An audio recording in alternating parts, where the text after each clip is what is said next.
जलवायु, ऊष्मा स्थानांतरण की विधियाँ।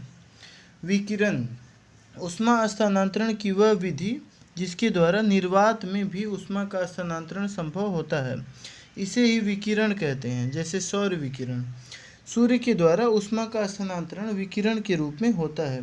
विकिरण की तरंगदैर्घ्य का उसके पिंड के तापमान से व्युत्क्रमानुपाती संबंध होता है। यही कारण है कि सूर्य जैसे अत्यधिक गर्म पिंड से ऊष्मा का स्थानांतरण लघु तरंग विकिरण के रूप में होता है, जबकि वही पृथ्वी जैसे ठंडे पिंड से ऊष्मा का स्थानांतरण दीर्घ तरंग विकिरण के रूप में होता है। पृथ्वी द्वारा उत्सर्जित ऊष्मा की तरंग का तरंगदैर्घ्य अधिक होता है, इसे ही पार्थिव विकिरण कहते हैं। प्रत्येक वस्तु के द्वारा ऊष्मा का अवशोषण तथा विकिरण होता है। जो वस्तु जिस दर से ऊष्मा का अवशोषण करती है, उसी दर से विकिरण द्वारा ऊष्मा का निष्कासन भी करती है।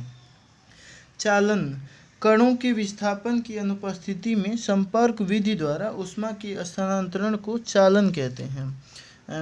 यद्यपि चालन विधि के द्वारा ऊष्मा का स्थानांतरण ठोस पदार्थों में अधिक प्रभावशाली ढंग से होता है, लेकिन पृथ्वी की सतह से संबद्ध वायु की परत भी इस विधि के द्वारा गर्म होती है। संवहन, कणों के ऊर्ध्वाधर विस्थापन द्वारा ऊष्मा के स्थानांतरण की विधि को संवहन कहते हैं।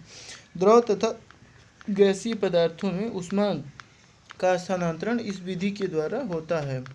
अभिवहन, क्षैतिज दिशा में होने वाले संवहन की प्रक्रिया को अभिवहन कहते हैं। पवन के द्वारा ऊष्मा का स्थानांतरण अभिवहन के माध्यम से होता है, जबकि वहीं वायु तरंग के द्वारा ऊष्मा का स्थानांतरण संवहन विधि से होता है। वायु की संरचना, पृथ्वी के चारों ओर हजारों किमी की ऊंचाई तक फैले हुए गैसीय आवरण को वायुमंडल कहा जाता है। हालांकि वायुमंडल का 97% भाग 29 किमी की ऊंचाई तक सीमित होता है, परंतु इसकी अधिकतम ऊपरी सीमा 10,000 किमी तक निर्धारित की जाती है।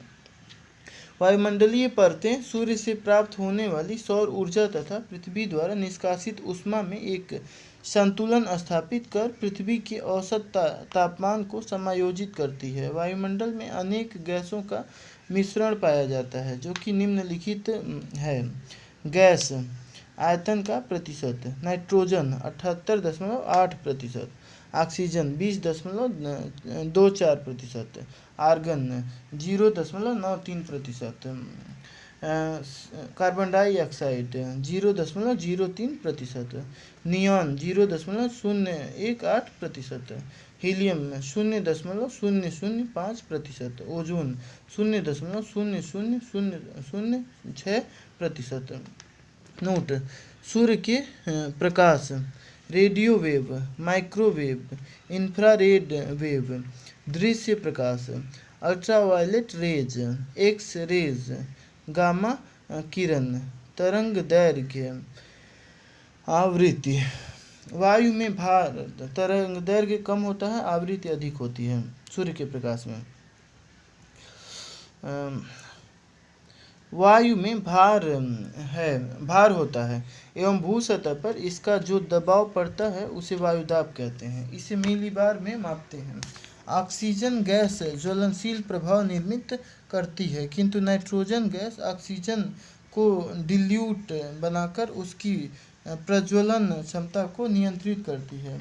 इसी प्रकार कार्बन डाइऑक्साइड पृथ्वी से निष्कासित दीर्घ तरंग विकिरण को आंशिक रूप से अवशोषित कर पृथ्वी की सतह को गर्म रखती है। इसी तरह ओजोन गैस पराबैंगनी विकिरण के नकारात्मक प्रभाव से भूसतह के जीवों की सुरक्षा करती है। वायुमंडल के 50% भाग का संकेंद्रण लगभग 5 से 6 किमी की ऊंचाई तक ही पाया जाता है। वायुमंडल के निचले स्तर में भारी गैसें पाई जाती हैं, जैसे कार्बन डाइऑक्साइड 20 किमी की ऊंचाई तक, ऑक्सीजन एवं नाइट्रोजन 100 किमी की ऊंचाई तक एवं हीलियम, नियॉन जैसी हल्की गैसें सर्वाधिक ऊंचाई पर पाई जाती हैं। गैसों के अलावा वायुमंडल में जलवाष्प, धूल कण एवं एरोसॉल इत्यादि भी पाए जाते हैं। वायुमंडल में ये विभिन्न पदार्थ भूसतह के प्रभाव के कारण विभिन्नता युक्त स्थिति में पाए जाते हैं। जैसे ध्रुवीय क्षेत्रों में तापमान अत्यधिक कम होता है। परिणाम स्वरूप वायु की जलवाष्प धारण क्षमता भी अत्यंत कम हो जाती है। यही कारण है कि ध्रुवीय क्षेत्रों से संलग्न वायु की परतों में जलवाष्प की उपस्थिति नगण्य रूप से पाई जाती है, जबकि वहीं उष्ण आर्द्र प्रदेशों में संलग्न वायु की परतों में जलवाष्प की मात्रा अधिक पाई जाती है। इसी प्रकार ऊंचाई में वृद्धि के साथ जलवाष्प की मात्रा में कमी आती है। वायुमंडल के संपूर्ण जलवाष्प का 19% भाग 8 किमी की ऊंचाई तक पाया जाता है।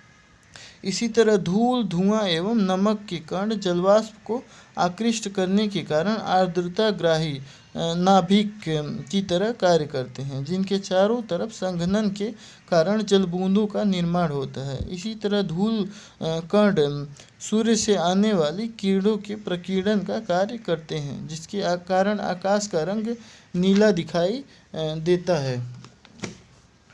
वायुमंडल की संरचना। वायुमंडल में वायु की अनेक संकेंद्रीय परतें पाई जाती हैं, जो कि घनत्व और तापमान की दृष्टि से एक दूसरे से भिन्न होती है। तापमान के ऊर्ध्वाधर वितरण के आधार पर वायुमंडल को निम्न परतों में विभाजित किया जा सकता है। क्षोभ मंडल, ट्रोपोस्फीयर। तापमान का प्रभाव कम होने के कारण वायु सघन होकर भारी हो जाती है। इसके साथ ही ध्रुवीय क्षेत्रों में गुरुत्वीय खिंचाव का प्रभाव भी अधिक पाया जाता है, जिसकी वजह से यहाँ क्षोभ मंडलीय वायु की परतों की मोटाई में कमी आ जाती है। 0 डिग्री से टेम्परेचर अधिक वायु में संवहनी आरोहण का प्रभाव अधिक पाया जाता है। इसके साथ ही इस क्षेत्र में गुरुत्वीय खिंचाव भी कम होता है। परिणाम स्वरूप क्षोभ मंडल की मोटाई बढ़ जाती है। यह वायुमंडल की सबसे निचली एवं सघन परत है, जिसमें वायु के संपूर्ण भार का 75% भाग पाया जाता है। क्षोभमंडलीय वायु की परत में धूल कणों एवं जलवाष्प का प्रभाव पाया जाता है, जिससे बादलों का निर्माण, तूफान, चक्रवात इत्यादि मौसमी घटनाएं इसी परत में पाई जाती हैं। क्षोभ मंडल को ही संवहन मंडल भी कहा जाता है। क्षोभ मंडल में ऊंचाई में वृद्धि के साथ तापमान में कमी आती है। तापमान में कमी की दर प्रत्येक 165 मीटर पर 1 डिग्री सेल्सियस होती है। क्षोभ मंडल तथा समताप मंडल के बीच स्थित संक्रमण स्तर से प्रति सेकंड को क्षोभ सीमा कहा जाता है। क्षेत्रफल जो है समताप मंडल, स्ट्रेटोस्फीयर। क्षोभ सीमा के ऊपर समताप मंडल स्थित है। इसकी ऊंचाई सतह से 50 किमी तक पाई जाती है। इस मंडल में निचले भाग में तापमान स्थिर रहता है, परंतु इस परत के ऊपरी भाग में जाने पर तापमान क्रमशः बढ़ता है। ऐसा इस वजह से होता है क्योंकि यहाँ सूर्य की पराबैंगनी किरणों का अवशोषण करने वाली ओजोन गैस उपस्थित होती है। 20 किमी से लेकर 35 किमी की ऊंचाई तक ओजोन परत को सघनता अधिक होती है, अतः इसे ओजोन मंडल भी कहा जाता है। पृथ्वी की सतह से विभिन्न हानिकारक गैसों के उत्सर्जन के कारण इस परत को अत्यधिक नुकसान हुआ है। इस परत में बादलों का अभाव होता है तथा धूल कण एवं जलवाष्प भी नगण्य रूप से ही पाए जाते हैं। समताप मंडल की ऊपरी संक्रमण पेटी को समताप मंडल कहते हैं। मध्य मंडल, यह परत समताप मंडल के ऊपर स्थित है एवं 50 किलोमीटर से 80 किलोमीटर की ऊंचाई तक इसका विस्तार पाया जाता है। इस मंडल की ऊपरी सीमा को मध्य सीमा या मेसोपॉज कहा जाता है। आयन मंडल, गैसें, आयोनाइज्ड, विषुवत आवेशित चमक। इस मंडल का फैलाव 80 किमी से लेकर 400 किमी की ऊंचाई तक पाया जाता है। पृथ्वी से भेजी जाने वाली रेडियो तरंगें इसी मंडल से परावर्तित होकर पुनः पृथ्वी पर वापस लौट आती हैं।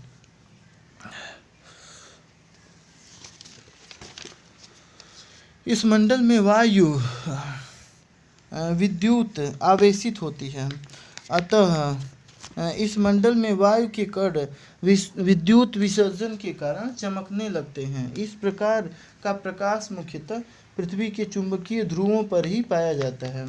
उत्तरी गोलार्ध में इस प्रकाश को उत्तरी ध्रुवीय प्रकाश तथा दक्षिणी गोलार्ध में इसे दक्षिणी ध्रुवीय प्रकाश कहते हैं। वायुमंडल, यह वायुमंडल की सबसे ऊंची परत है। इस परत की वायु काफ़ी विरल होती है तथा ऊंचाई में वृद्धि के साथ धीरे धीरे बाह्य अंतरिक्ष में विलीन हो जाती है। वायुमंडल को रासायनिक संगठन के आधार पर निम्न प्रकार से विभाजित किया जा सकता है। एक होता है सममंडल, एक होता है विषममंडल, यानी होमोस्फीयर और हेट्रोस्फीयर। सममंडल यह वायुमंडल का निचला भाग है। इसकी बाह्य सीमा 80 किमी निर्धारित की गई है। इसे पुनः 3 स्तरों में विभाजित किया जाता है। एक होता है क्षोभ मंडल, फिर समताप मंडल, फिर मध्य मंडल। इस मंडल की प्रमुख गैसें नाइट्रोजन और ऑक्सीजन हैं। इसे सममंडल कहते हैं क्योंकि इसमें गैसों के अनुपात में परिवर्तन नहीं होता है। विषम मंडल, हेट्रोस्फीयर, इस मंडल की ऊंचाई सममंडल की ऊपरी परत से लेकर 10,000 किलोमीटर तक पाई जाती है। इस मंडल में स्थित विभिन्न परतों को रासायनिक एवं भौतिक गुणों में विषमता के कारण इसको विषम मंडल कहा जाता है। इसमें विभिन्न गैसों की 4 परतें पाई जाती हैं। परत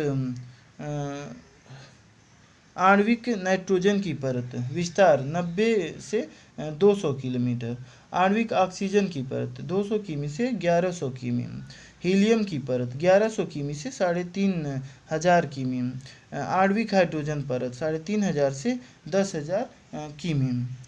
जीवाश्म ईंधन से उत्सर्जित गैसें CO2, CO, NO2, N2O, H2,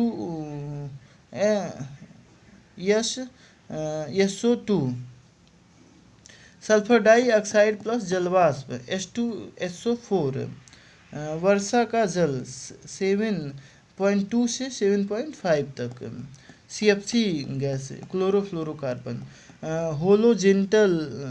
जेनेटेड gases, सूर्यातप, सोलर इंसुलेशन। परिभाषा, पृथ्वी पर सूर्यातप के वितरण को प्रभावित करने वाले कारक। सौर स्थिरांक, पृथ्वी और सूर्य के मध्य संबंध, उपसौर की अवस्था, अपसौर की अवस्था। आपतन कोण, दिन की समयावधि, सूर्योदय, मध्याह्न, सूर्यास्त और निष्कर्ष। पृथ्वी के प्रति इकाई क्षेत्र को प्राप्त होने वाली सौर ऊर्जा की मात्रा 1.92 कैलोरी होती है।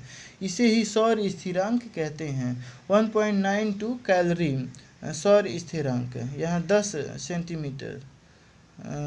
सौर धब्बा चक्र 11 वर्ष से 21 वर्ष के अंतराल।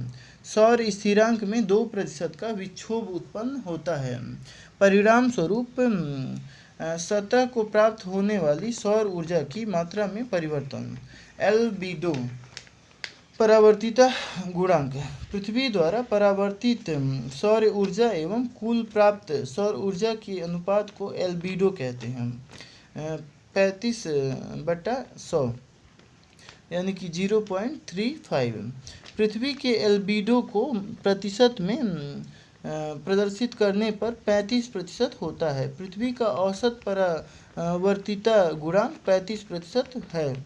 आपतन कोण व्युत्क्रमानुपाती 1/एल्बिडो। पृथ्वी की ओर आने वाली लघु तरंग सौर विकिरण को सूर्यातप कहते हैं। पृथ्वी पर सूर्यातप के वितरण को सौर स्थिरांक, पृथ्वी और सूर्य के मध्य संबंध, वायुमंडल में होने वाली प्रक्रियाएं तथा आपतन कोण एवं दिन की लंबाई या समयावधि जैसे कारक प्रभावित करते हैं। वायुमंडल की बाहरी परत पर प्राप्त होने वाली स्थिर सौर ऊर्जा अर्थात सौर स्थिरांक में सामान्यतः 11 से 21 वर्ष के अंतराल पर सौर धब्बा चक्र में परिवर्तन के कारण लगभग 2% की दर से सूर्यातप की मात्रा में विक्षोभ उत्पन्न होता है। इसी प्रकार पृथ्वी का दीर्घवृत्ताकार परिक्रमण पथ होने के कारण सूर्य से अधिकतम दूरी अर्थात उपसौर एवं निकटतम दूरी अर्थात उपसौर की स्थिति क्रमशः निर्मित होती है।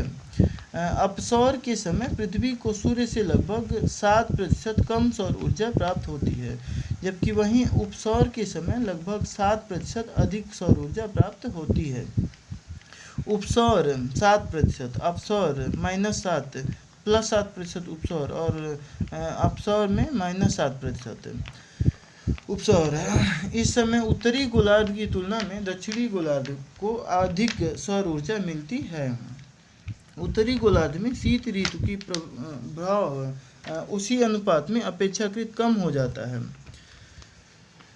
जबकि वहीं दक्षिणी गोलार्ध में ग्रीष्म ऋतु के प्रभाव में सापेक्षिक वृद्धि देखी जा सकती है। उपसौर इस समय उत्तरी गोलार्ध सूर्य की ओर झुका होता है, परिणाम स्वरूप उत्तरी गोलार्ध को दक्षिणी गोलार्ध की तुलना में अधिक सौर ऊर्जा प्राप्त होती है। उत्तरी गोलार्ध में ग्रीष्म ऋतु का प्रभाव उसी अनुपात में हो जाता है।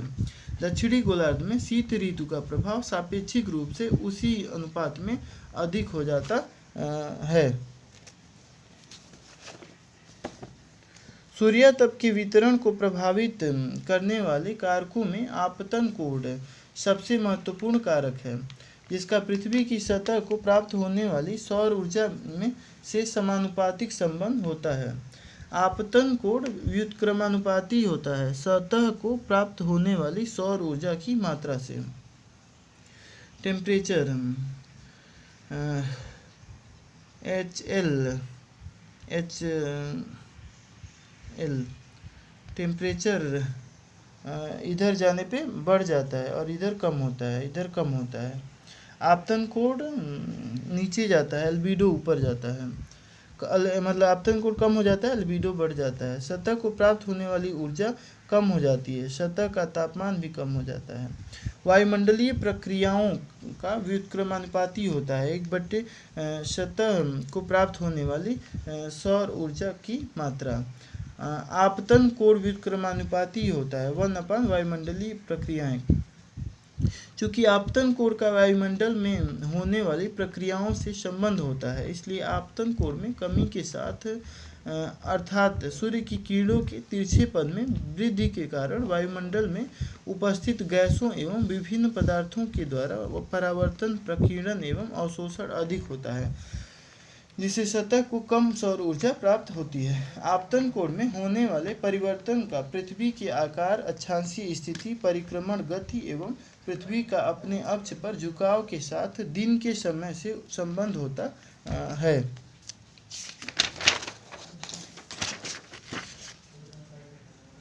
आपतन कोण पृथ्वी के आकार, अक्षांशीय स्थिति, परिक्रमण गति, अक्षीय झुकाव, दिन का समय। आपतन कोण अक्षांशीय स्थिति उच्च अक्षांशों की ओर जाने पर आपतन कोण कम हो जाता है, एल्बिडो बढ़ जाता है, सौर ऊर्जा कम हो जाती है, सतह का ऊर्जा का तापमान भी कम हो जाता है, स्थानिक परिवर्तन होता है। परिक्रमण गति अक्षीय झुकाव, उत्तरी गोलार्ध का झुकाव होने पर कर्क रेखा, दक्षिणी गोलार्ध का झुकाव होने पर मकर रेखा। विषुवों के समय विषुवत रेखा। आपतन कोण बढ़ जाता है, सौर ऊर्जा भी बढ़ जाती है, सतह का तापमान बढ़ जाता है। कालिक परिवर्तन विषुवत रेखा से ध्रुवों की ओर जाने पर आपतन कोण में कमी के कारण सतह को प्राप्त होने वाली सौर ऊर्जा की मात्रा में कमी आती है। यही कारण है कि विषुवत रेखीय क्षेत्रों को सर्वाधिक जबकि ध्रुवों को सबसे कम सौर ऊर्जा प्राप्त होती है।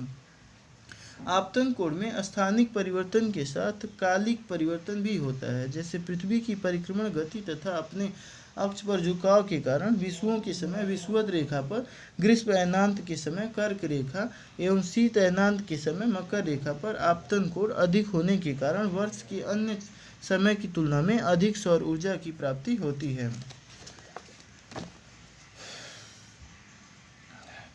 सूर्योदय, मध्याह्न, सूर्यास्त। आपतन कोण अधिक होने पर सतह को प्राप्त होने वाली सौर ऊर्जा भी बढ़ जाती है।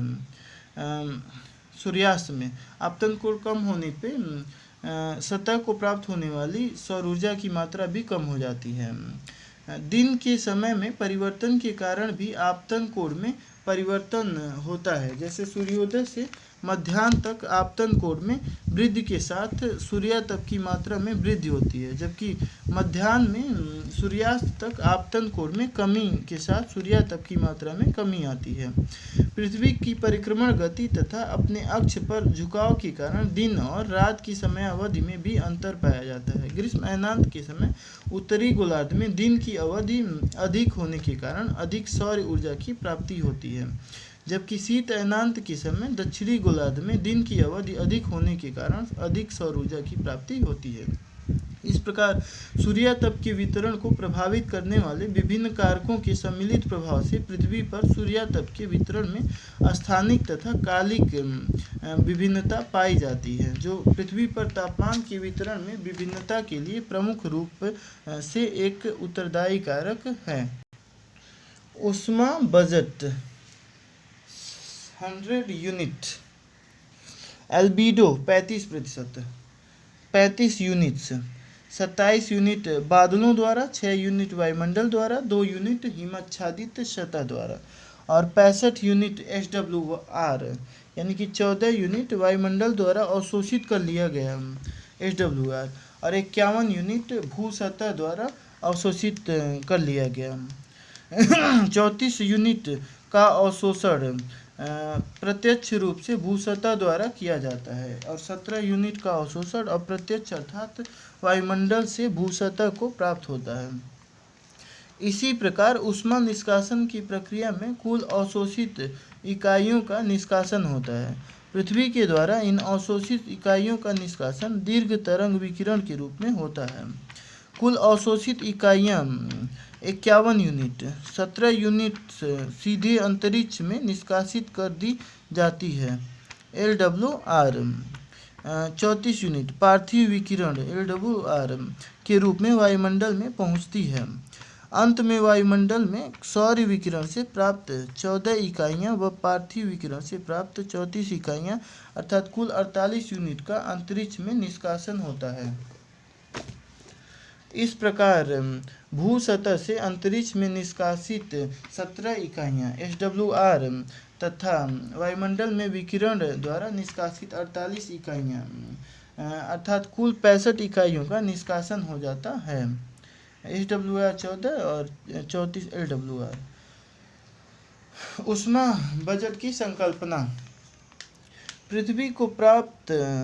पृथ्वी को लघु तरंग विकिरण द्वारा प्राप्त होने वाली ऊष्मा अर्थात अवशोषित ऊष्मा तथा पृथ्वी द्वारा कुल निष्कासित ऊष्मा के लेखांकन को ऊष्मा बजट कहते हैं। सूर्यातप एवं पार्थिव विकिरण में इसी संतुलन के कारण कुल अवशोषित एवं निष्कासित ऊष्मा पृथ्वी का औसत तापमान एक समान रहता है। पृथ्वी को प्राप्त होने वाली कुल सौर विकिरण का एक भाग अवशोषित होने से पूर्व ही परावर्तित हो जाता है। इसे पृथ्वी का एल्बिडो कहते हैं, जो कि 35% है। इस प्रकार ऊष्मा बजट के अंतर्गत शेष बची ऊष्मा इकाइयों के अवशोषण एवं निष्कासन का लेखांकन किया जाता है। टेम्परेचर, तापमान एक स्केल है जिसके द्वारा किसी वस्तु में निहित संवेदनशील ऊष्मा का मापन करते हैं। संवेदनशील ऊष्मा पदार्थों के अणुओं की औसत गतिज ऊर्जा की जिस अनुपात का ऊष्मा में परिवर्तन होता है उसे संवेदनशील ऊष्मा कहते हैं। संवेदनशील ऊष्मा का संबंध पदार्थ के तापीय ऊर्जा से परिवर्तन से होता है। गुप्त ऊष्मा का संबंध पदार्थ की अवस्था परिवर्तन से होता है। किसी वस्तु में निहित गुप्त ऊष्मा से वस्तु के तापमान पर कोई प्रभाव नहीं होता है। वाष्पीकरण की प्रक्रिया। जलवाष्प LH, हाइड्रोजन संवेदनशील ऊष्मा कम हो जाती है, जल का तापमान भी कम हो जाता है। संघनन की प्रक्रिया। संघनन की प्रक्रिया के दौरान जलवाष्प का जल में परिवर्तन होता है। जिसमें जलवाष्प की गुप्त ऊष्मा का संवेदनशील ऊष्मा में परिवर्तन हो जाता है। वाष्पीकरण के द्वारा जल की सतह से वायुमंडल में गुप्त ऊष्मा के रूप में ऊष्मा का स्थानांतरण होता है। ऊष्मा का स्थानांतरण सदैव ही अधिक से कम की ओर होता है। वाष्पीकरण की प्रक्रिया। आवश्यक दशाएं। प्रक्रिया के दौरान होने वाला परिवर्तन। प्रक्रिया के समाप्त हो जाने पर उत्पन्न होने वाले प्रभाव। वाष्पीकरण होने के लिए जल की सतह का तापमान वायु के तापमान से अधिक होना चाहिए। वाष्पीकरण के दौरान जल का जलवाष्प में परिवर्तन होगा। इस प्रक्रिया के दौरान होने वाले परिवर्तन। वाष्पीकरण के दौरान जल का जलवाष्प में परिवर्तन होगा। इस दौरान जल की संवेदनशील ऊष्मा का गुप्त ऊष्मा में परिवर्तन होता है, जिससे जल की सतह का तापमान कम हो जाता है। प्रक्रिया के समाप्त हो जाने पर उत्पन्न होने वाले प्रभाव। जल की सतह का तापमान वायु के तापमान के बराबर हो जाता है। वाष्पीकरण की प्रक्रिया समाप्त हो जाती है। संलग्न वायु की परतें। 20 डिग्री सेल्सियस 25 डिग्री सेल्सियस जलीय सतह। वाष्पीकरण बढ़ जाता है। जल की संवेदनशील ऊष्मा की मात्रा में कमी आती है और जल की सतह का तापमान कम हो जाता है, गिर जाता है। हालांकि जल की सतह के संपर्क में पाई जाने वाली वायु की परतों के तापमान में परिवर्तन नहीं होता है, क्योंकि वाष्पीकरण की प्रक्रिया में वायु की परतों को प्राप्त होने वाली ऊष्मा गुप्त ऊष्मा के रूप में होती है, जिससे वायु की परतों के तापमान में कोई परिवर्तन नहीं होता है। तापीय परिवर्तन। तापीय परिवर्तन का संबंध संवेदनशील ऊष्मा में परिवर्तन से है। तापीय परिवर्तन दो प्रकार से होता है, एक डायबेटिक परिवर्तन, एक एडियाबैटिक परिवर्तन। डायबेटिक परिवर्तन। जब किसी पदार्थ में ऊष्मा के अवशोषण या निष्कासन के कारण तापमान में परिवर्तन होता है उसे डायबेटिक परिवर्तन कहते हैं। जैसे A greater than B, A से ऊष्मा का निष्कासन होगा और B के द्वारा ऊष्मा का अवशोषण होगा। यह प्रक्रिया तब तक चलती रहेगी जब तक कि दोनों ही पदार्थों का तापमान समान न हो जाए। इस प्रक्रिया में A से संवेदनशील ऊष्मा के निष्कासन के कारण A के तापमान में कमी आने से तापीय परिवर्तन की स्थिति निर्मित होती है, जबकि वहीं B के द्वारा संवेदनशील ऊष्मा के अवशोषण के कारण इसके तापमान में वृद्धि के साथ तापीय परिवर्तन की स्थिति निर्मित होती है। एडियाबैटिक परिवर्तन। इस प्रकार के तापीय परिवर्तन में ऊष्मा का अवशोषण और निष्कासन नहीं होता है, बल्कि प्रसरण या संकुचन के कारण तापमान में परिवर्तन होता है। प्रसरण के कारण तापमान में कमी आती है, जबकि संकुचन के कारण तापमान में वृद्धि होती है। वायु के आरोहण की प्रक्रिया। सघन वायुमंडल में विरल वायुमंडल की ओर जाने पर वायु का प्रसरण होता है। परिणाम स्वरूप वायु के तापमान में कमी आती है। इसे एडियाबैटिक शीतलन कहते हैं। ये विरल माध्यम हो गया, ये सघन माध्यम हो गया, ये भू सतह हो गया। वायु का आरोहण विरल माध्यम में, सघन माध्यम में, ये भू सतह है।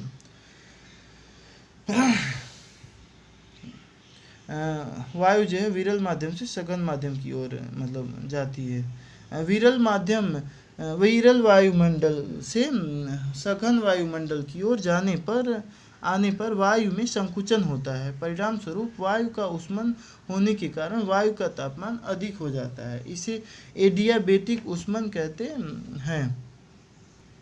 आर्द्रता। वायु में उपस्थित जलवाष्प की मात्रा को वायु की आर्द्रता कहा जाता है। आर्द्रता को निम्न प्रकार से वर्गीकृत किया जा सकता है: विशिष्ट आर्द्रता, निरपेक्ष आर्द्रता, सापेक्ष आर्द्रता। विशिष्ट आर्द्रता 1000 ग्राम वायु में उपस्थित जलवाष्प की मात्रा को वायु की विशिष्ट आर्द्रता कहा जाता है। विशिष्ट आर्द्रता का जलवाष्प की मात्रा के साथ समानुपातिक संबंध होता है। निरपेक्ष आर्द्रता L इकाई आयतन में उपस्थित जलवाष्प की मात्रा को वायु की निरपेक्ष आर्द्रता कहते हैं। निरपेक्ष आर्द्रता का वायु के आयतन से व्युत्क्रमानुपाती संबंध पाया जाता है। सापेक्ष आर्द्रता इसे प्रतिशत में व्यक्त किया जाता है। सापेक्ष आर्द्रता का तापमान के साथ व्युत्क्रमानुपाती संबंध पाया जाता है। वायु का तापमान कम होता है, सापेक्ष आर्द्रता बढ़ जाती है। वायु का तापमान अधिक होता है, सापेक्ष आर्द्रता कम हो जाती है। वायु का तापमान बराबर 10 डिग्री सेल्सियस, RH बराबर 50%, 20 डिग्री सेल्सियस, RH बराबर 25 डिग्री सेल्सियस, 25%। पर्वत एडियाबेटिक कूलिंग 10 डिग्री सेल्सियस बराबर 100%। संतृप्त वायु, यह वायु वर्तमान तापमान पर अतिरिक्त जलवाष्प ग्रहण नहीं कर सकती है। ये जलीय सतह। सापेक्ष आर्द्रता के 100% होने पर वायु संतृप्त हो जाती है। इसके पश्चात संघनन की प्रक्रिया प्रारंभ हो जाती है।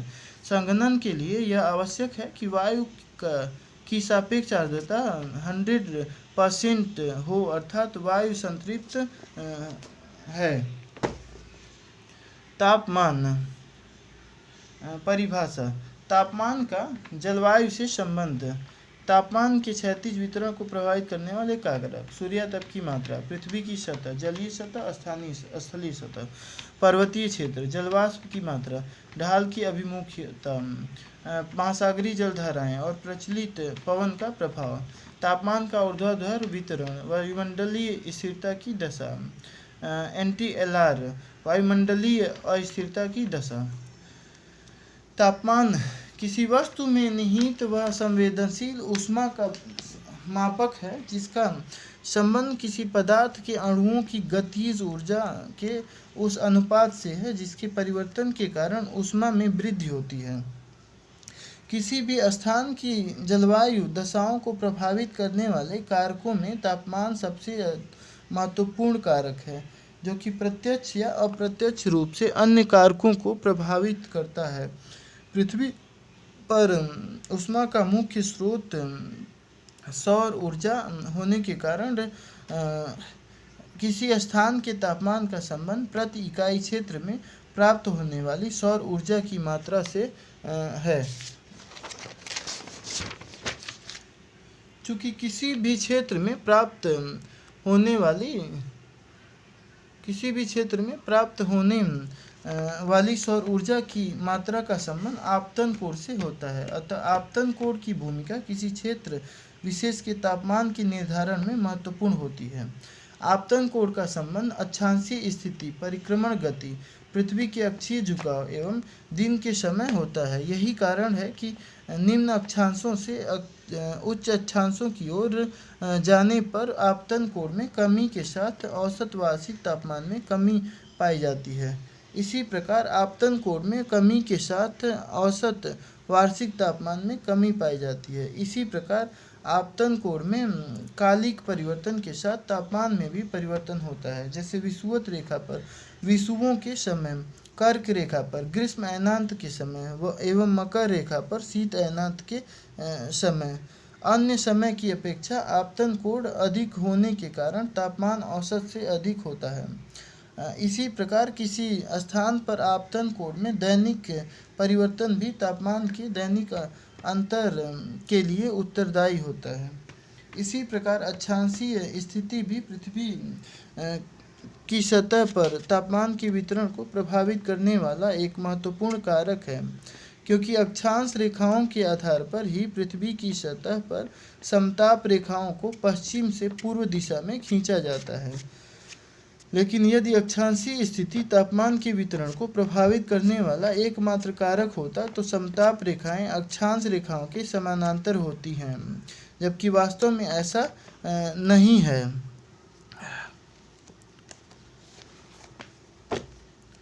जलीय एवं स्थलीय सतह के प्रभाव के कारण समान अक्षांशीय क्षेत्र होने के बाद भी अक्षांशीय सतह की वजह से तापमान के वितरण में विभिन्नता की स्थिति पाई जाती है।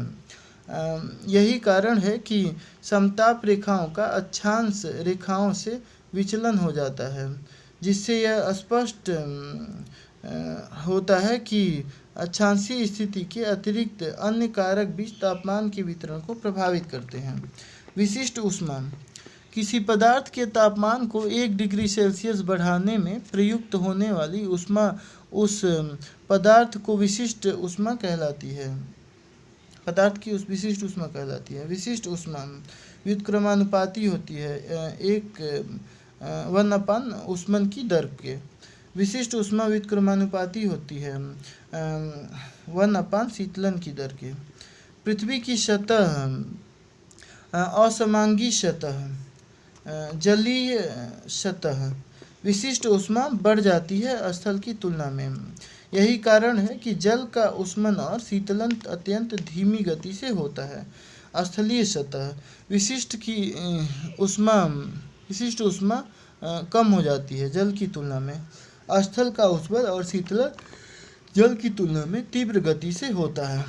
स्थलीय सतह की अपेक्षा जलीय सतह की विशिष्ट ऊष्मा अधिक होने के कारण इसके ऊष्मन की दर कम हो जाती है, जबकि वहीं इसकी दूसरी तरफ जलीय सतह पर वाष्पीकरण का प्रभाव होने के कारण सतह के तापमान में कमी आती है।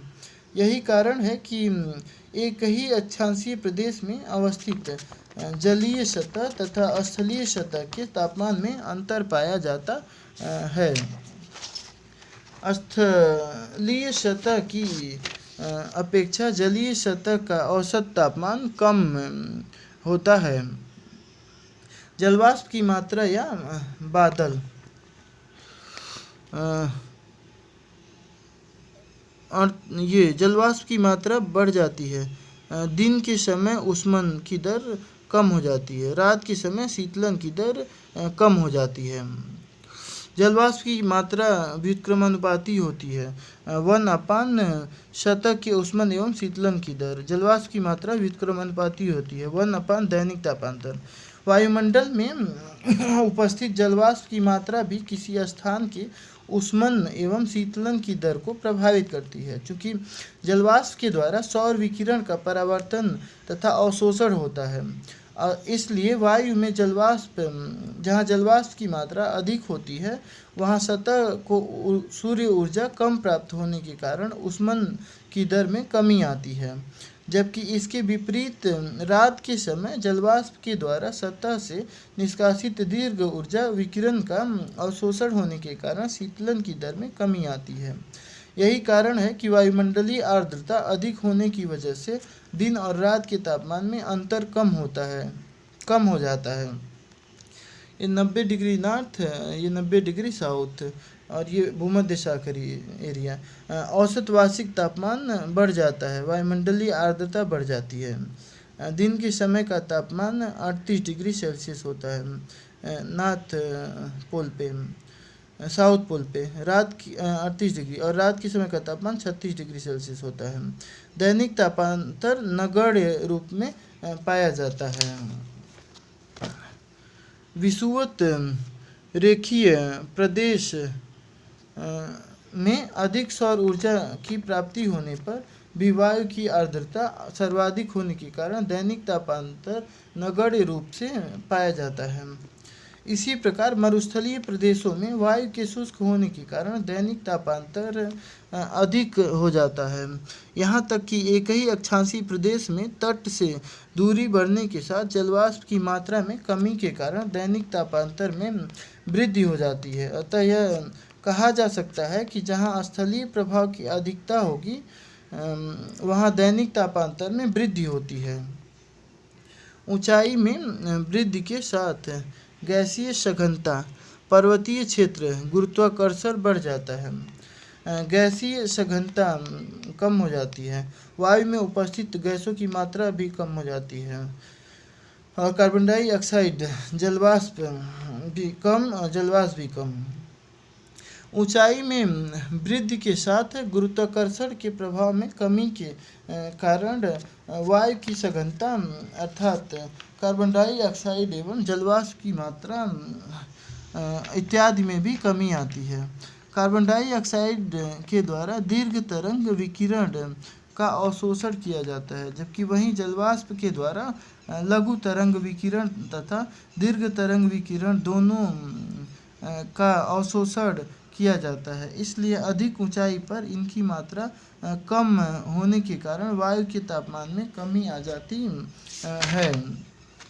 यही कारण है कि मैदानी प्रदेश की अपेक्षा पर्वतीय प्रदेश का औसत तापमान कम होता है। ढाल की अभिमुखता, आपतन कोण, एक ही अक्षांशीय प्रदेश में अवस्थित पर्वत के विषुवत रेखीय ढाल को विपरीत ढाल की अपेक्षा अधिक सौर ऊर्जा की प्राप्ति होती है। यही कारण है कि उत्तरी गोलार्ध के दक्षिणी ढाल तथा दक्षिणी गोलार्ध के उत्तरी ढाल का औसत तापमान विपरीत ढाल की अपेक्षा अधिक होता है। ये गल्फ स्ट्रीम, चूँकि सागरीय जलधाराओं एवं पवन के द्वारा ऊष्मा का स्थानांतरण होता है, इसलिए ठंडी जलधारा तथा ठंडी पवन के प्रभाव से औसत तापमान में कमी आती है। जबकि वहीं गर्म जलधारा एवं गर्म पवन के प्रभाव से औसत तापमान अधिक हो जाता है। इस प्रकार पृथ्वी पर तापमान के क्षैतिज वितरण को प्रभावित करने वाले कारकों के सम्मिलित प्रभाव से अक्षांशीय वितरण के साथ देशांतरी वितरण में भी स्थानिक तथा कालिक विभिन्नता पाई जाती है। तापमान का ऊर्ध्वाधर वितरण, ऊंचाई में वृद्धि के साथ वायुमंडलीय ताप ह्रास की दशा देखी जाती है। वायुमंडलीय ताप ह्रास की दशा, वायुमंडलीय स्थिरता की स्थिति, NTL यानी नॉर्मल टेम्परेचर लैप्स रेट, शांत वायुमंडलीय दशा, ऊंचाई में वृद्धि के साथ जिस दर से ताप ह्रास होता है इसे ही सामान्य ताप ह्रास दर भी कहा जाता है। प्रति 165 मीटर पर 1 डिग्री सेल्सियस वायुमंडलीय अस्थिरता की स्थिति। वर्षा का होना, आंधी तूफान चक्रवात इत्यादि का उत्पन्न होना। DALR SALR, DALR शुष्क क्षेत्र में उत्पन्न होने वाली वायुमंडलीय अस्थिरता वाले क्षेत्रों में ऊपरी वायु की परतों में जाने पर होने वाले ताप ह्रास की दशा को DALR कहते हैं। SALR आर्द्र क्षेत्र में अस्थिर वायुमंडलीय दशा में ऊपरी वायु की परतों में उत्पन्न ताप ह्रास को SALR कहते हैं। DALR और SALR। DALR शुष्क क्षेत्रों की वायु में जलवाष्प नगण्य रूप से पाया जाता है। इसमें प्रति 1000 मीटर की ऊंचाई पर जाने पर 9.8 डिग्री सेल्सियस से 10 डिग्री सेल्सियस की दर से ताप ह्रास होता है। SALR आर्द्र क्षेत्रों में ऊंचाई में वृद्धि के साथ तापमान में कमी होती तो है, किंतु ताप ह्रास दर निश्चित नहीं होती है। आर्द्र वायु के आरोहण के कारण ऊंचाई में वृद्धि के साथ एडियाबेटिक शीतलन की वजह से वायु संतृप्त हो जाती है। इस प्रकार संतृप्त वायु में संघनन की प्रक्रिया के कारण गुप्त ऊष्मा का संवेदनशील ऊष्मा में परिवर्तन होने से उस संलग्न ऊपरी वायु की परतों का तापमान अधिक हो जाता है। इस प्रकार की वायु आरोहण की प्रक्रिया में अलग अलग ऊंचाई वाले क्षेत्रों में संघनन की क्रिया के द्वारा वायु की परतों के तापमान में परिवर्तन उत्पन्न करती है। यही कारण है कि इसमें ऊंचाई में वृद्धि के साथ ताप ह्रास की स्थिति पाई तो जाती है, किंतु इसकी दर निर्धारित नहीं होती है। तापीय विलोमता परिभाषा, तापीय विलोमता के प्रकार, सतह के निकट उत्पन्न होने वाली तापीय विलोमता, विकिरण विलोमता, वायु अपवाह से उत्पन्न विलोमता, अभिवहन द्वारा उत्पन्न विलोमता। निष्कर्ष, वायु की ऊपरी परतों में उत्पन्न होने वाली तापीय विलोमता, वायु के अवरोहण द्वारा उत्पन्न विलोमता, वाताग्र विलोमता, संवहनी विलोमता। ऊंचाई तापीय विलोमता की स्थिति, तापमान, 50 degree Celsius, 10 degree Celsius, 15 degree Celsius, 20 degree Celsius. सामान्य नियम के विपरीत जब ऊंचाई में वृद्धि के साथ तापमान में कमी की जगह वृद्धि होने लगती है तब इसे तापीय विलोमता कहते हैं। इस स्थिति में ठंडी वायु के ऊपर गर्म वायु की परतें स्थापित हो जाती हैं, जो क्षोभ मंडल तथा समताप मंडल के मध्य उत्पन्न होने वाली एक सामान्य भौतिक दशा है। सतह के निकट उत्पन्न होने वाली तापीय विलोमता।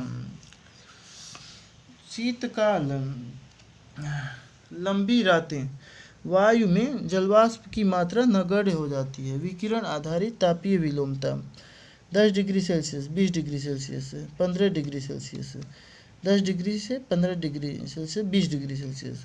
विकिरण आधारित तापीय विलोमता, जब सतह के द्वारा पार्थिव विकिरण की दर वायुमंडलीय परतों की अपेक्षा अधिक हो जाता है तो ऐसी स्थिति में ठंडी सतह के संपर्क में आने वाली वायु का तापमान कम हो जाता है, जबकि ऊपर की वायु की परतों का तापमान अधिक होने के कारण विकिरण आधारित तापीय विलोमता की स्थिति उत्पन्न होती है। विकिरण आधारित तापीय विलोमता के कारण निम्न दशाएं होनी चाहिए। शीत ऋतु का समय, लंबी रात की समयावधि, जलवाष्प की मात्रा कम हो जाती है। स्थिर वायुमंडलीय दशा। उपरोक्त स्थितियां होने पर विकिरण जनित तापीय विलोमता की स्थिति निर्मित होती है, जो कि हिमाच्छादित सतह से निर्मित ध्रुवीय प्रदेशों की सामान्य विशेषता है। अपवाह से उत्पन्न तापीय विलोमता।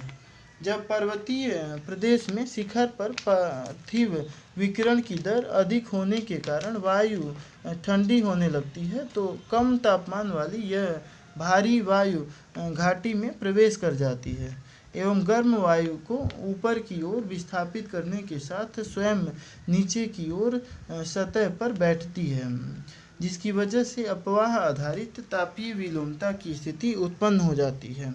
अभिवहन के द्वारा उत्पन्न विलोमता। ठंडी वायु के ऊपर किसी दूसरे क्षेत्र से क्षैतिज रूप से प्रवाहित गर्म वायु आकर जब स्थापित हो जाती है तो ऐसी स्थिति में अभिवहन आधारित तापीय विलोमता की स्थिति उत्पन्न हो जाती है। सतह तापीय विलोमता की स्थिति। इसी प्रकार जलीय सतह में जब तापीय विलोमता की स्थिति उत्पन्न होती है तो वहाँ ठंडी जलीय परत के नीचे गर्म जलीय परत का प्रभाव पाया जाता है। ऐसी स्थिति सामान्यतः शीत ऋतु के समय उच्च अक्षांशीय क्षेत्रों के जलीय भागों में उत्पन्न होती है।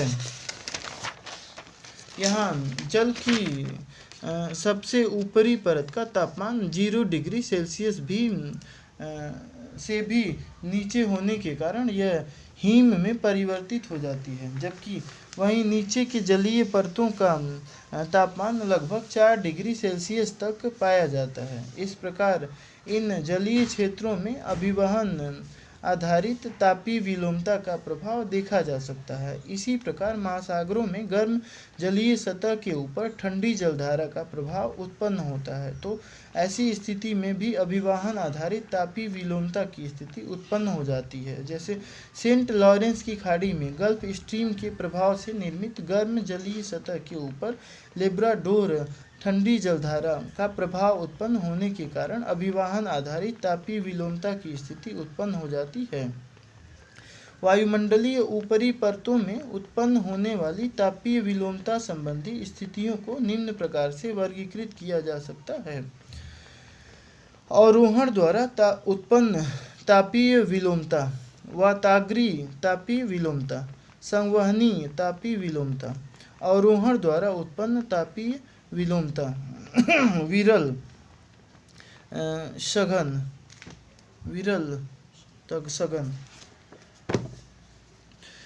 जलवायु के अवरोहण के कारण एडियाबेटिक ऊष्मन की प्रक्रिया द्वारा वायु के तापमान में वृद्धि होती है।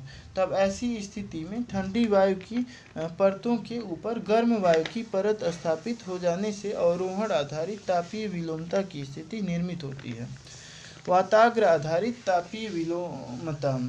दो भिन्न तापमान वाली वायु राशियों के अभिसरण से निर्मित वाताग्र पर गर्म वायु का ऊपर की ओर स्थापन होने के कारण वाताग्र जनित तापीय विलोमता की स्थिति उत्पन्न हो जाती है। संवहन के द्वारा उत्पन्न होने वाली तापीय विलोमता। जब अत्यधिक तापमान के कारण वायु का संवहनी आरोहण होता है तब सतह पर निर्मित रिक्त स्थान में ठंडी वायु का सतह की ओर विस्थापन होता है। इस प्रकार संवहनी विलोमता की स्थिति उत्पन्न हो जाती है। इस प्रकार तापीय विलोमता की स्थिति वायुमंडल में तापमान के ऊर्ध्वाधर वितरण के सामान्य प्रतिरूप में परिवर्तन कर ऊंचाई में वृद्धि के साथ ऊपरी वायु की परतों में तापमान संबंधी दशाओं में वृद्धि कर देती है।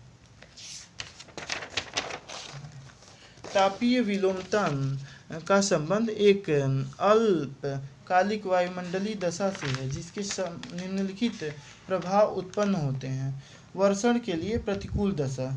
इस स्थिति में वायु की नीचे की परतों में प्रदूषक तत्वों का संकेंद्रण अधिक हो जाता है। चूँकि तापीय विलोमता की दशा में सतह के साथ संलग्न वायु में ऊर्ध्वाधर गतिशीलता का अभाव पाया जाता है जिसकी वजह से नीचे की परतों में संकेंद्रित प्रदूषक तत्वों का बिखराव फैलाव शेष वायु के भागों में नहीं हो पाता है।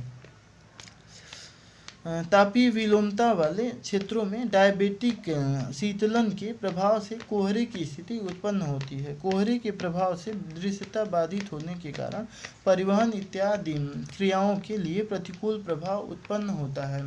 तापीय विलोमता की दशा उत्पन्न होने पर वायुमंडलीय स्थिरता की स्थिति निर्मित होती है। इस प्रकार तापीय विलोमता के अनुकूल एवं प्रतिकूल दोनों ही तरह के प्रभाव देखे जा सकते हैं। वायुमंडलीय दाब। वायुमंडल में उपस्थित भार युक्त गैसों के द्वारा प्रति इकाई क्षेत्र में लगने वाले बल को वायुमंडलीय दाब कहते हैं। महासागरीय जलीय सतह पर सर्वाधिक वायु दाब होता है। समस्त वायुमंडलीय परतों के द्वारा सागरीय जलीय सतह पर सर्वाधिक दाब लगता है, जबकि ऊंचाई में वृद्धि के साथ गुरुत्वाकर्षण बल की कमी के कारण वायुमंडल की सघनता में कमी आती है, जिसकी वजह से वायुदाब में भी कमी आती है। भूसतह पर वायुदाब के ऊर्ध्वाधर वितरण के साथ क्षैतिज वितरण में विभिन्नता ही नहीं बल्कि जटिलताएं भी होती हैं। तापमान और वायुदाब में संबंध। डायबेटिक प्रक्रिया एडियाबेटिक प्रक्रिया। यहाँ दिखा रहा है कि तापमान जो है व्युत्क्रमानुपाती होता है 1/p के। तापमान अधिक और ये P जो है कम। तापमान अधिक T कम P अधिक। एडियाबैटिक प्रक्रिया में टेम्परेचर यहाँ व्युत्क्रमानुपाती होता है प्रेशर के। P मतलब प्रेशर। यहाँ देखिए टेम्परेचर कम प्रेशर भी कम। एडियाबैटिक में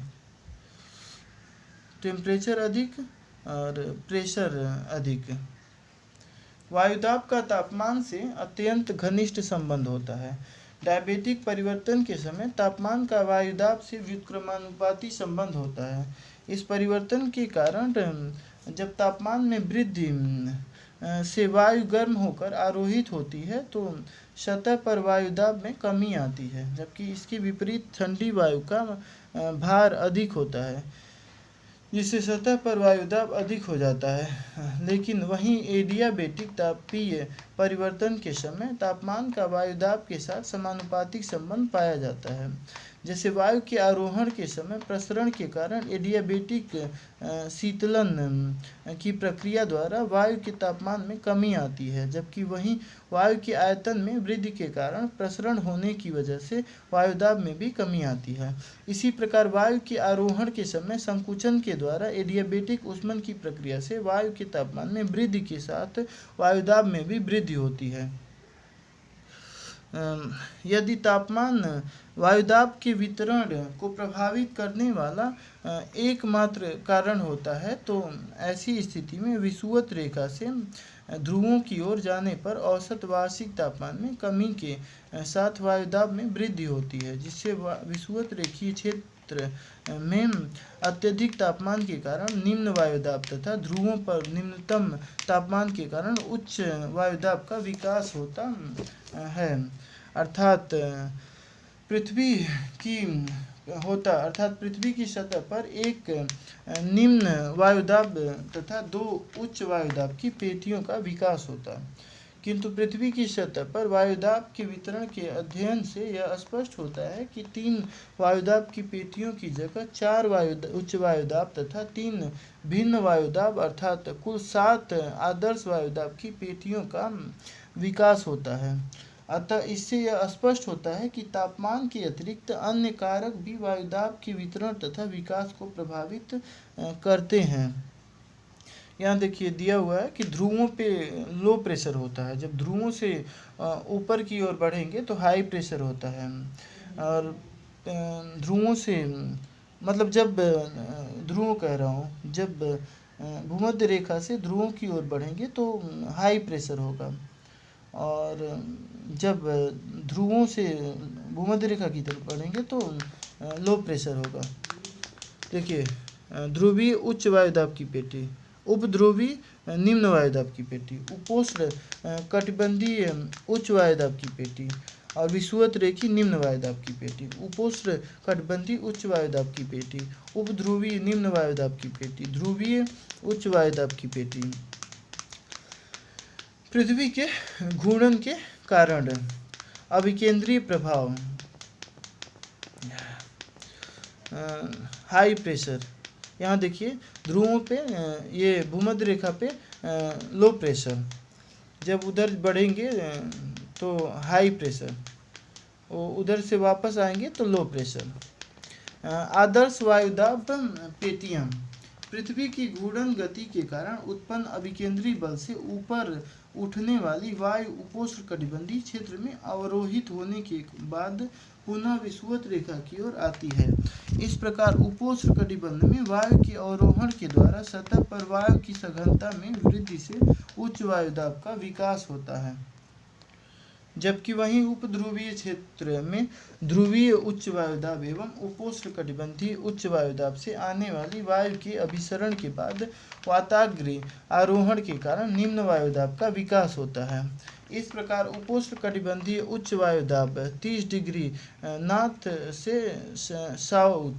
और साउथ तथा उपध्रुवीय निम्न दाब 60 डिग्री नॉर्थ और साउथ के विकास में यांत्रिक क्रियाओं का प्रभाव होता है, न कि तापमान का। यही कारण है कि उन्हें यांत्रिक जनित वायुदाब की पेटियां भी कहते हैं, जबकि विषुवत रेखीय निम्न वायुदाब तथा ध्रुवीय उच्च वायुदाब की पेटियों के विकास का संबंध तापमान से होने के कारण इन्हें ताप जनित वायुदाब की पेटियां कहते हैं।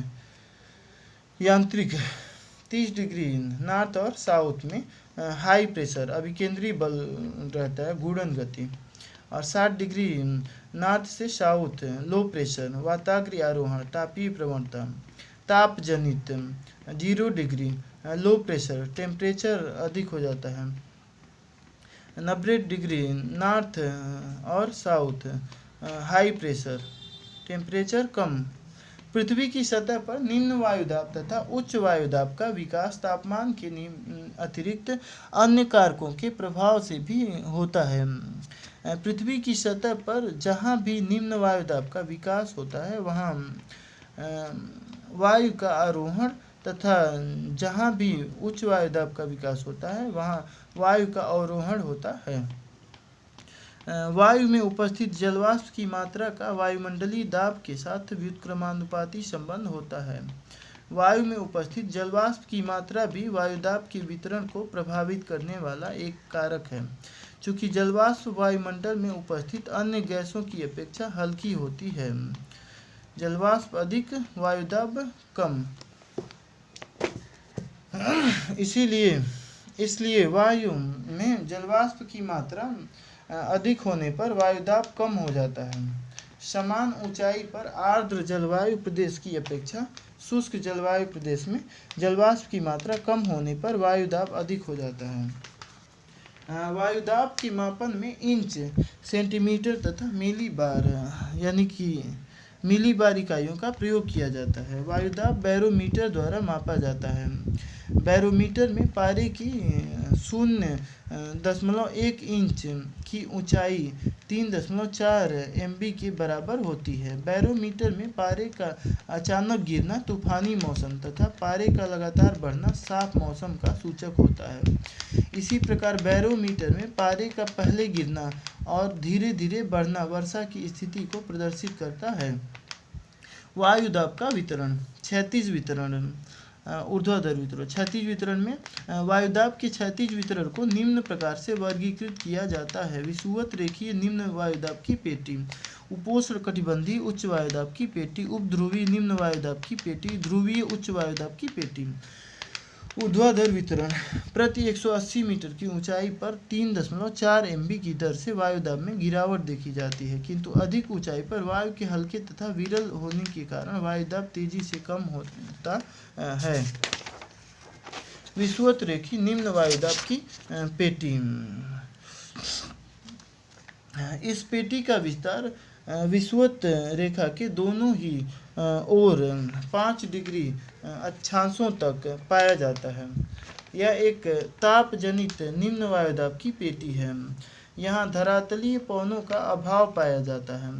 इस पेटी में धरातलीय पवनों के अभाव के कारण ही इसे डोल्ड्रम कहा जाता है। इसे इंटरट्रॉपिकल कन्वर्जेंस जोन यानी ITCZ भी कहते हैं।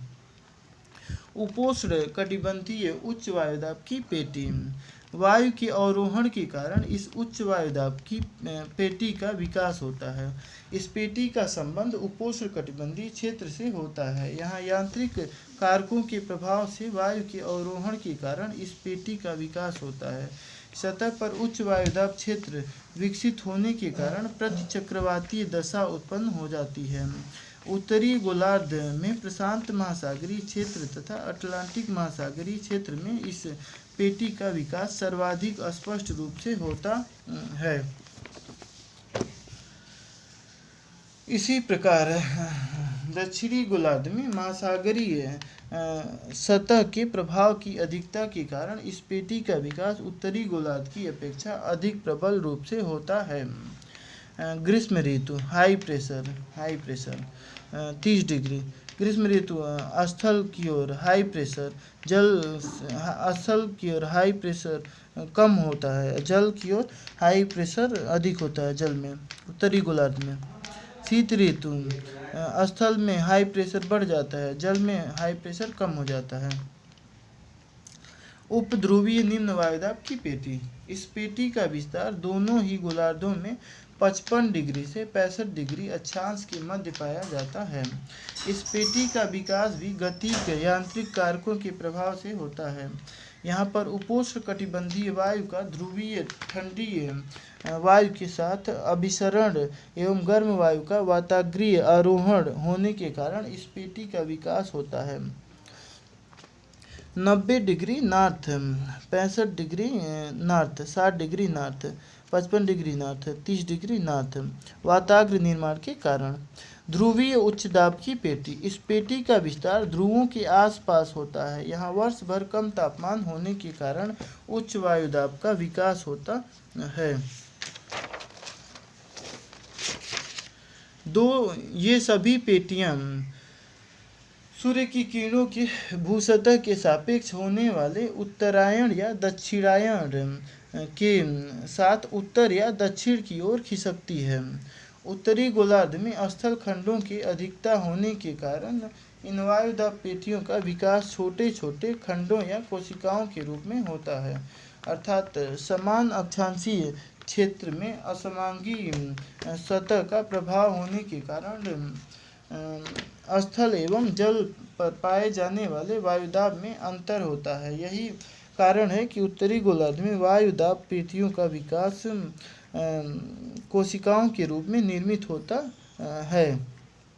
तापीय विषुवत रेखा, तापीय विषुवत रेखा 0 डिग्री भौगोलिक विषुवत रेखा, सर्वाधिक तापमान वाले स्थानों को मिलाने वाली रेखा तापीय विषुवत रेखा कहलाती है। विषुवों के समय मार्च से सितंबर, इसकी अवस्थिति विषुवत रेखा के निकट उत्तर में पाई जाती है। विषुवों की स्थिति। तापीय विषुवत रेखा, ग्रीष्म अयनांत, शीत अयनांत। विषुवों के समय, तापीय विषुवत रेखा की अवस्थिति भौगोलिक विषुवत रेखा के निकट होती है, जबकि ग्रीष्म अयनांत के समय सूर्य की लंबवत किरणों का विषुवत रेखा से उत्तर की ओर विस्थापन होने के कारण तापीय विषुवत रेखा के साथ निम्न वायुदाब की पेटी का भी उत्तरायण हो जाता है। जबकि इसके विपरीत शीत अयनांत के समय सौर विकिरण के लंबवत प्रभाव का विस्थापन विषुवत रेखा के दक्षिण में होने के कारण तापीय विषुवत रेखा का भी विस्थापन भौगोलिक विषुवत रेखा के दक्षिण में हो जाता है, जिसकी वजह से विषुवत रेखीय निम्न वायुदाब की पेटी का भी दक्षिणायन हो जाता है। इस प्रकार यह कहा जा सकता है कि ऋतु परिवर्तन के साथ वायुदाब की पेटियों का उत्तर या दक्षिण में विस्थापन होता है। चूँकि दो वायुदाब पेटियों के मध्य 30 डिग्री का अक्षांशीय अंतर पाया जाता है, इसलिए विषुवत रेखीय निम्न वायुदाब पेटी का उत्तरायण एवं दक्षिणायन होने के साथ अन्य वायुदाब की पेटियों का भी उत्तर या दक्षिण में विस्थापन होता है। हाई प्रेशर का संकुचन, कटक के निर्माण की स्थिति, ध्रुवीय उच्च वायुदाब का क्षेत्र का विस्तार। हाई प्रेशर, ग्रीष्म अयनांत, विषुवों के समय। हाई प्रेशर, शीत अयनांत, हाई प्रेशर क्षेत्र का संकुचन। ग्रीष्म अयनांत के समय वायुदाब पेटियों का 15 डिग्री उत्तर की ओर विस्थापन हो जाता है, जबकि वहीं शीत अयनांत के समय वायुदाब पेटियों का 15 डिग्री दक्षिण की ओर विस्थापन होता है। दो वायुदाब पेटियों के मध्य 30 डिग्री अक्षांश का अंतर पाया जाता है। शीत ऋतु के समय उत्तरी गोलार्ध में ध्रुवीय उच्च वायुदाब का विकास अधिक होने के कारण उपध्रुवीय क्षेत्र में इसका विस्तार हो जाता है। जब उच्च वायुदाब का प्रसार निम्न वायुदाब वाले क्षेत्रों में हो जाता है तो इसे कटक निर्माण की स्थिति कहते हैं, जबकि इसके विपरीत ग्रीष्म ऋतु के समय ध्रुवीय उच्च वायुदाब का प्रभाव कम होने के साथ उपध्रुवीय निम्न वायुदाब का विस्तार ध्रुवीय प्रदेश में होने से द्रोणी का विकास होता है। कटक, उच्च वायुदाब सक्रिय होकर निम्न वायुदाब क्षेत्र में प्रवेश बढ़ जाता है। द्रोणी, निम्न वायुदाब सक्रिय होकर उच्च वायुदाब क्षेत्र में प्रवेश कर जाए तब द्रोणी का विकास होता है। ग्रीष्म ऋतु, शीत ऋतु, समान अक्षांश स्थल टेम्परेचर बढ़ जाता है, लो प्रेशर। शीत ऋतु में टेम्परेचर घट जाता है, HP, हाई प्रेशर। जल टेम्परेचर कम हो जाता है, हाई प्रेशर। टेम्परेचर बढ़ जाता है, लो प्रेशर, शीत ऋतु में। पृथ्वी की असमांगी सतह की विशेषता के कारण एक ही अक्षांशीय प्रदेश में जलीय सतह तथा स्थलीय सतह के तापमान में अंतर होता है, जिससे वायुदाब का विकास पेटियों के रूप में न होकर कोशिकाओं में होता है। शीत ऋतु के समय स्थलीय सतह का तापमान जलीय सतह की तुलना में कम होने के कारण उच्च वायुदाब की स्थिति पाई जाती है, जबकि ग्रीष्म ऋतु के समय स्थलीय सतह का तापमान अपेक्षाकृत अधिक होने के कारण निम्न वायुदाब के विकास के लिए अनुकूल दशाएं उत्पन्न होती हैं, जबकि जलीय सतह पर ठीक विपरीत स्थिति पाई जाती है। उपोष्णकटिबंधीय उच्च वायुदाब का विकास शीत ऋतु के समय जलीय सतह की अपेक्षा स्थलीय सतह पर अधिक होता है, जबकि इसी समय उपध्रुवीय क्षेत्रों में निम्न वायुदाब का विकास स्थलीय सतह की अपेक्षा जलीय सतह पर अधिक होता है। यहाँ तक कि किसी स्थान के तापमान में दैनिक परिवर्तन के कारण भी वायुदाब में परिवर्तन होता है।